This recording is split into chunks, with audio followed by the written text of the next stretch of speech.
नमस्कार विद्यार्थी मित्रांनो, मी श्री प्रमोद काकडे आपले बृहन्मुंबई महानगरपालिका व्हर्च्युअल ट्रेनिंग सेंटरमध्ये सहर्ष स्वागत करत आहे। आज आपण मराठी विषय तासिकेला सुरुवात करणार आहोत। इयत्ता 9वी विषय मराठी घटक गद्य 19 प्रीतम। विद्यार्थी मित्रांनो, तुम्हाला कथा ऐकायला वाचायला खूप आवडत असतील, हो की नाही? आपल्या शाळेत किंवा वर्गात एखादा विद्यार्थी खूप शांत असतो। तो कोणाला बोलतही नाही किंवा कोणत्या उपक्रमामध्ये भागही घेत नाही। तो एकटा राहत असतो, तुम्ही पाहिलेलं असेल। आपले मत मांडण्यासाठी घाबरतही असेल। तो असा गप्प का आहे याचा आपण कधीच विचार करत नसतो। त्याच्या आयुष्यामध्ये आलेल्या अडचणी, समस्या तो कोणालाच सांगत नाही। आईवडिलांनंतर सर्वात जवळचा व्यक्ती कोण असेल तर तो म्हणजे आपला शिक्षक। आपल्या मनातील सर्व गोष्टी तो आपल्या शिक्षकांना मन मोकळेपणाने सांगत असतो। प्रस्तुत पाठामध्ये अशाच एका प्रीतम नावाच्या मुलाची कथा आपल्याला अभ्यासायची आहे। प्रीतमची कौटुंबिक परिस्थिती, भावनिक स्थिती यांचे वर्णन केलेले आहे। आई वडिलांच्या प्रेमाला पारखे झालेला प्रीतमला लेखिकेच्या वात्सल्याने व आपलेपणाच्या वर्तनाने उभारले। तसेच विद्यार्थी व शिक्षक यांच्यातील नाते याचे हृदयस्पर्शी वर्णन प्रस्तुत पाठात आलेलं आहे। कथेला सुरुवात करण्यापूर्वी आपण लेखिकेचा परिचय पाहूया। प्रीतम या धड्याच्या लेखिका माधुरी शानभाग, 1952। प्रसिद्ध लेखिका व विज्ञानाच्या प्राध्यापिका।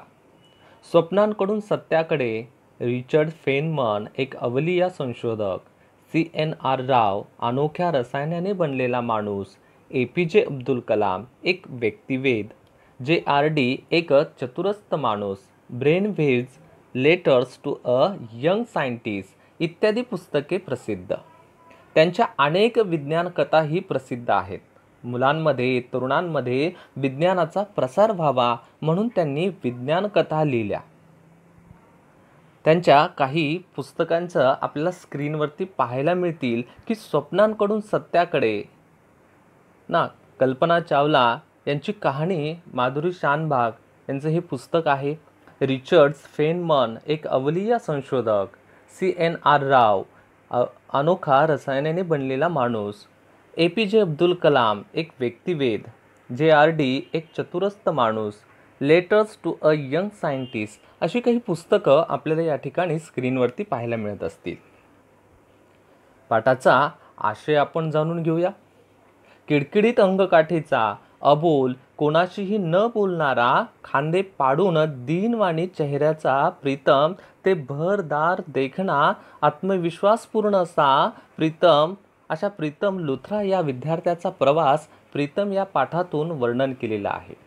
शिक्षकाचे वात्सल्याचे व आपुलकीचे वागणे एखाद्या विद्यार्थ्याच्या आयुष्यामध्ये कसे बदल घडवते याचे हृदयस्पर्शी वर्णन माधुरी शानभाग यांनी प्रीतम या पाठातून केलेलं आहे।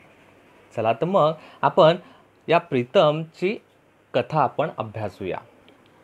कथेला सुरुवात होते। दुसरीच्या वर्गावरती मी नेहमीप्रमाणे हजेरी घेत होते। जोशी, कुलकर्णी, देशपांडे, पाटील या नामावलीत प्रीतम लुथरा हे वेगळंच नाव माझ्या चटकन लक्षात आले। हजर एक किरकोळ मुलगा उठून उभा राहिला। किडकिडीत अंगकाठी, रया गेलेला युनिफॉर्म आणि खांदे पाडून दीनवाणे भाव चेहऱ्यावर असलेला प्रीतम मान खाली घालून हळूच माझ्याकडे बघत होता। विद्यार्थी मित्रांनो, आपण नेहमीप्रमाणे वर्गामध्ये कुलकर्णी, देशपांडे, पाटील हे नावं नेहमी ऐकत आलेलो असतो, परंतु बाईंना या ठिकाणी लुथरा हे नाव वेगळं वाटलं आणि चटकन लक्षातही येणारं नाव त्यांनी या ठिकाणी वाचलं आणि त्यांची नजर प्रीतम लुथराकडे गेली। तो दिसायला किडकिडीत अंगकाठी, एकदम बारीकसा, रया गेलेला युनिफॉर्म म्हणजे तेज गेलेला युनिफॉर्म घातलेला आणि निराश, खांदे पाडून दीनवाणे भाव चेहऱ्यावर असलेला प्रीतम मान खाली घालून हळूच बाईंकडे बघत होता। त्यांच्याकडे एक दृष्टिक्षेप टाकत मी पुढे नाव उच्चारले। त्या वर्गाला मी पहिल्यांदाच वर्ग शिक्षिका म्हणून शिकवत होते. ते वेगळं नाव म्हणूनच माझ्या लक्षात राहिलं. थोडे दिवस गेले आणि उमजत गेलं की प्रीतम अगदी एकलकोंडा, घुमा, अबोल, कोणाशीही न मिसळणारा असा मुलगा आहे. तो कधीही कुठल्याही उपक्रमामध्ये भाग घेत नाही. कसाबसा काठावरती पास होतो. वर्गात शिकताना खूपदा खिडकीबाहेर रिकाम्या आकाशाच्या तुकड्याकडे टक लावून बघत राहतो. बघा विद्यार्थी मित्रांनो, प्रीतम सुरुवातीला कसा होता याविषयी सांगितलेले की प्रीतम अतिशय एकलकोंडा असणारा, म्हणजे कोणाशीही न मिसळणारा, कोणत्याही उपक्रमामध्ये सहभागी नसणारा, अबोल असा हा प्रीतम आपल्याला या ठिकाणी पाहायला मिळतो. खिडकीच्या बाहेर टक लावून फक्त आकाशाच्या तुकड्याकडे पाहताना या ठिकाणी बाईंना दिसलेला होता. त्याच्या मनात काय आहे ना, तो मनमोकळ्याने आणखीनही बोललेला नव्हता. एकदा त्याच्या निबंधात इतक्या चुका निघाल्या की मी त्याला थांबून घेतलं आणि म्हटले की नीट मराठीही लिहिता येत नाही. तुझ्या आईवडिलांना मला ताबडतोब भेटायला सांग. तू दिवसेंदिवस आळशी होत चाललेला आहेस. तुझ्या पालकांना तुझा बेजबाबदारपणा कळायलाच हवा. साधे शब्द लिहिता येत नाहीत. घाबरत अडखळत एक एक शब्द उच्चारत धीर एकवटून बोलल्यासारखा प्रीतम म्हणाला, बाई, माझे वडील सैन्यात जवान आहेत. ते दूर सरहद्दीवर असतात. 4 वर्षापूर्वी माझी आई वारली. मग मी त्यांच्याबरोबर 1 वर्ष बंगालात होतो. त्यापूर्वी मी पंजाबीत शिकलो. याच वर्षी मी इथे मामा मामींकडे आलो आहे. मला मराठी नीट येत नसल्याने बाकी विषयही कळत नाहीत. तुला आणखीन कुणी नातेवाईक नाहीत? माझा आवाज आता एकदम खाली आला होता. नाही बाई. मग तुझ्या मामांनाच मला भेटायला सांग. नको नको, माझ्याबद्दल तक्रार गेली तर मामी खूप टाकून बोलते. मग मामा मला मारतात. मी नापास झालो तर बाबांना सांगून ते मला बोर्डिंगात ठेवणार. तिकडे मुलांना खूप त्रास देतात. बाबांनी वारंवार विनंती केल्यामुळं मामांनी मला ठेवून घेतले आहे. त्याचे बोलके डोळे आता भीतीने भरले होते. माझ्याकडे याचना करत होते. आधीच मामीची 3 लहान मुले तिला खूप त्रास देतात. त्यात माझा त्रास नको.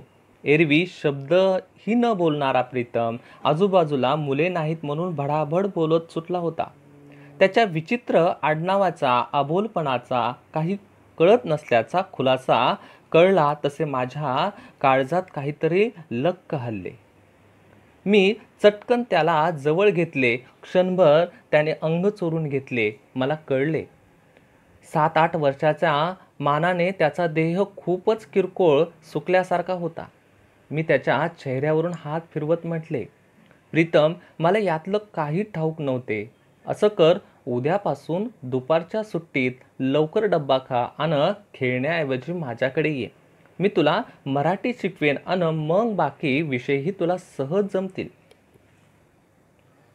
मी त्याला शिकवू लागले तसे तो मन लावून शिकू लागला. सुट्टीच्या दिवशी तो घरी यायचा. मी आई असे दोघेच राहत होतो. मलाही वडील नव्हते. त्यामुळे पोरकेपणाचे काही समान धागे मला प्रीतमजवळ खेचत होते. त्याची भाषा सुधारली तसे इतरही विषय त्याला समजू लागले. त्याचा परीक्षेतला नंबर 10च्या आसपास येऊ लागला. तसे त्याचे वडील पैसे पाठवत म्हणून मामा मामी त्याला खायला घालत. पण आपण एखाद्या घरात उपरे आहोत, नको आहोत हे मुलांना चटकन समजते. ही नाकारलेपणाची भावना त्याला मिटून खुरटून टाकत होती. माझ्या 4 शब्दांनी अधूनमधून कुरवळल्याने त्याला जणू संजीवनी मिळाली. त्याची प्रकृतीही सुधारली. माझे कुठलेही काम तो आनंदाने करायचा. किंबहुना मी काम सांगितले तर ते त्याला फार आवडायचे. अधूनमधून एखादा खास पदार्थ मी त्याला द्यायचे. वाढदिवसाला लहानशी भेट द्यायची तेव्हा त्याचा आनंद वेगळाच आहे हे मलाही जाणवायचे. 2 वर्षांनी माझे लग्न ठरले. सुदैवाने त्याच गावात मी राहणार होते. फक्त लग्न दुसऱ्या गावी होते. शाळेतल्या मुलांनी मी जाण्यापूर्वी एक छोटासा समारंभ करून मला भेट दिली. मी जरी नोकरी सोडणार नव्हते तरी त्यांनी समारंभपूर्वक मला केळवण केली. इथे केळवण या शब्दाचा अर्थ मुलांनो, लग्न होण्यापूर्वी वधूवरांना त्यांचे नातेवाईक जेवायला बोलवतात किंवा मेजवानी देतात, त्याला आपण केळवण असं म्हणतो. वर्गातला मॉनिटर उभा राहिला आणि ज्यांनी ज्यांनी पैसे दिले त्यांची नावे त्याने वाचली. त्यात अर्थातच प्रीतमचे नाव नव्हते. प्रीतम उठून सावकाश माझ्याजवळ आला आणि त्याने लहानसे पुडगे माझ्या हातात ठेवले. मी ते उघडले तर त्यात 2 हैदराबादी खड्यांच्या जुन्या बांगड्या होत्या. त्यातले 1-2 खडे पडलेले होते आणि सोबत एक स्वस्त उग्रवासाची अर्धवट भरलेली अत्तराची बाटलीही होती. त्या जुन्या बांगड्या बघून सगळीजण हसायला लागली. प्रीतम ओशाळवाना झाला. मी मुलांना दटावत चटकन त्या बांगड्या हातात चढवल्या आणि अत्तराची बाटली उघडून मनगटावर अत्तर लावले. वास घेतला आणि हसणाऱ्या 1-2 वास घ्यायला सांगितले आणि म्हटले, बघा किती छान सुगंध आहे. माझ्या बोलण्यावर त्यांना हो म्हणावेच लागले. प्रीतमचा चेहरा उजळला. तो हळूच जवळ येऊन म्हणाला, बाई, माझ्याकडे पैसे नव्हते म्हणून माझ्या आईच्या वापरलेल्या बांगड्या आणि अत्तर मी तुम्हाला दिले. तिची तेवढीच आठवण माझ्यापाशी आहे. खास माझ्या स्वतःच्या वस्तू आहेत त्या. मी चटकन त्याच्या केसावरून हात फिरवले आणि म्हटले, प्रीतम, तुझी भेट, त्या मागच्या भावना मला समजल्या. मला आवडली तुझी भेट. दुसरी कुणी हसले तरी तू वाईट वाटून घेऊ नकोस. त्याच्या माझ्यातला अतूट धागा आता अधिक चिवट होत गेला. मी कधी त्याच्या वर्गाला शिकवत नव्हते तरीही ते धागे फुलत आमच्यामध्ये नाते विणत होते. तो चांगल्या रीतीने मॅट्रिक झाला आणि मग हॉस्टेलला राहून 12वी झाला. त्याला NDA मध्ये प्रवेश मिळाल्याचे त्यांनी मला पत्राद्वारे कळवले. दरवर्षी त्याचे नव्या वर्षाच्या शुभेच्छा देणारे पत्र येई आणि मी माझ्या वाढत्या संसारात गुरफटलेले होते, त्यामुळे उत्तर पाठविणच असे नव्हते. पण तो अगदी काटेकोर होता. ट्रेनिंग संपवून 2nd लेफ्टनंट म्हणून तो नियुक्त झाला. पासिंग आउट पिरियडसाठी त्याने मला पुण्याला यायला विशेष निमंत्रण दिले. जायचे तिकीटही पाठवले आणि मी गेले. स्टेशनवर फुले घेऊन प्रीतम उभा होता. इतका देखणा भरदार दिसत होता की मीच आता त्याच्या खांद्याखाली येत होते. त्या दिवशी आई वडिलांना विशेष जागी बसवतात त्याचे वडील येऊ शकले नव्हते. त्या जागी त्याने मला बसवले होते.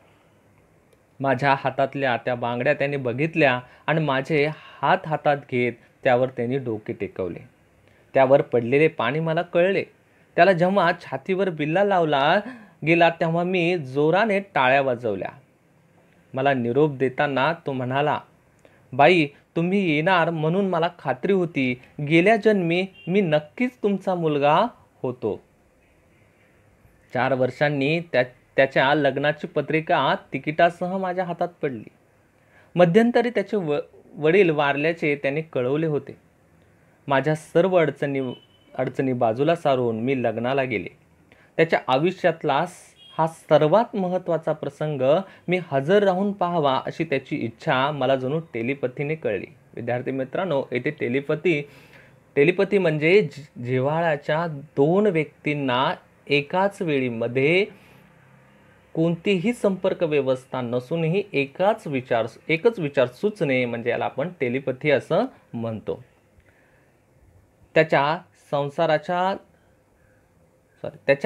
सासरच्या लोकांनी त्याच्या आईसाठी म्हणून घेतलेली साडी त्यांनी मला घ्यायला लावली आणि माझ्या पुढ्यात जोडीने वागताना त्यांनी पत्नीला सांगितलं, या बाई म्हणजे माझ्या एकुलत्या एक कुटुंबीय आहेत. त्या भेटल्या नसत्या तर कॅप्टन लुथरा नावाचा आज कुणी अस्तित्वात नसता. मी देऊ केलेल्या बांगड्या परत करत तो म्हणाला, त्या तुमच्या जवळ आहेत ही भावना मला पुरेशी आहे. तुमच्या जवळच त्या असू दे. केव्हाही मुलगा म्हणून हाक मारा, मी धावत येईल. असा या प्रीतम, जो कधीही न बोलणारा, अबोल ना, कोणत्याही उपक्रमामध्ये सहभागी नसणारा असा हा प्रीतम, जो बाईंनी त्याला एका यशाकडे किंवा यशाचा मार्ग त्याला दाखवला, की नाही. आईवडिलांनंतर जे प्रेम त्याला मिळाले ते बाईंकडनं मिळाले. शाळेतल्या बाई जेव्हा त्याला भेटल्या, त्याला त्यावेळेस वात्सल्याची ऊब त्या बाईंनी त्याला दिली. त्यामुळे त्याचे आयुष्य पूर्णपणे बदलले. तो एक कर्तबगार माणूस बनला, समाधानी आयुष्य जगू लागला. या संपूर्ण जीवन प्रवासाचं हृदयस्पर्शी चित्रण या कथेतून आपल्याला पाहायला मिळतं. विद्यार्थी मित्रांनो, अशीच एक कथा की जी प्रीतम नावाची आपल्या आजूबाजूला घडत असेल, आपण ती बघितलेली असेल, किंवा शिक्षक म्हणून जेव्हा आपले शिक्षक आपल्याला योग्य तो मार्ग दाखवतात, यशाकडे पाठवतात, हे की नाही, तेव्हा आपले आणि त्यांच्यामध्ये एक वेगळंच नातं निर्माण होत असतं. असाच हा प्रीतम, या प्रीतमविषयी आपल्याला या ठिकाणी या कथेतून सांगितलेलं आहे. ही कथा तुम्हाला नक्कीच आवडलेली असेल.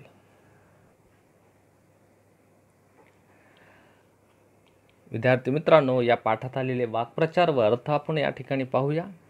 रया जाणे, तेज जाणे, मूळ रुबाब जाणे, खांदे पाडणे, निराश दीनवाणे होणे, टाकून बोलणे, मनाला दुःख होईल असे अपमानकारक बोलणे, भडाभडा बोलणे, मनात साचलेले संधी मिळताच भराभरा बोलून टाकणे, अंग चोरून घेणे म्हणजे अंग आक्रोशून घेणे. विद्यार्थी मित्रांनो, ही कथा तुम्हाला नक्कीच समजली असेल. यावर आधारित काही स्वमतावर आधारित कृती आपल्याला सोडवण्यासाठी दिलेली आहे.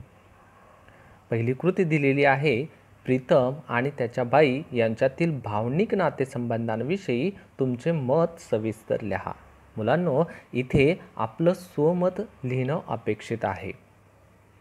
यासाठी आपण या धड्याचं वाचन करावं आणि ही कथा समजून घेऊन आपलं मत या ठिकाणी आपण मांडणं अपेक्षित असतं.